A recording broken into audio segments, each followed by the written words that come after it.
கேடு கட்ட sofa model ஆட்சி தான் இன்னைக்கு தமிழ்நாட்டில் நடந்துகிட்டா. இப்ப அமைச்சராக இருக்கிறதா யாரு தெரியுமா? போதைப் பொருள் வித்தவரு, கஞ்சா வித்தவரு, பொண்டாட்டிய கொடுமைப்படுத்தி வீட்டுல போட்டு அடிச்சவரு, சினிமா படத்துக்கு பிளாக்ல டிக்கெட் வித்தவரு. ஆர்கே நகர்மணி அருமையான பேச்சு அண்ணன் உதயா அண்ணா அவர்கள்.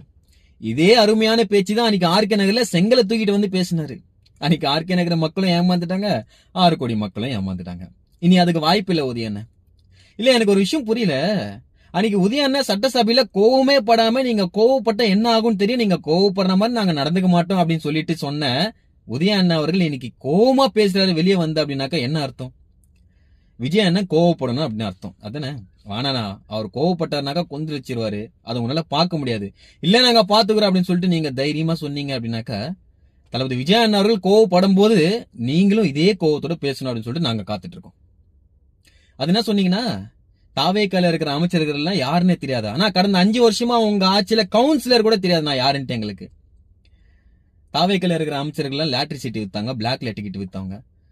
ஆனா உங்க ஆட்சியில 5 வருஷத்துல இருந்த அமைச்சர்கள் யாரு தெரியுமா? கர்ப்பிணி பெண்ணு கூட பார்க்காம காலால எட்டி ஒதுக்கி சொன்ன அமைச்சர், பெண்களை இழிவுபடுத்தி பேசின அமைச்சர், பட்ட நாமோ அப்படின்னு சொல்லிட்டு. இவங்க எல்லாம் யாருன்னா இந்த அமைச்சர்கள் எல்லாம் முன்னோர்களை எழுதி வச்சு போயிட்டாங்களா ஓலைச்சுடியில? இவங்க தான்டா இந்த நாட்டை ஆள்றதுக்கு கரெக்டான அரசியல்வாதின்னு சொல்லிட்டு எழுதி வச்சுட்டா போயிட்டாங்க? கிடையாது. ஆனா மக்கள் எழுதி வச்சுட்டாங்கன்னா இனிமே இளைய தளபதி விஜய் அண்ணா அவர்கள் தான் தமிழ்நாட்டை ஆள்றதுக்கான கரெக்டான ஒரு அரசியல்வாதி அண்ணன் விஜய் அண்ணா அவர்கள் அப்படின்ட்டு. சந்திப்போன. நன்றி.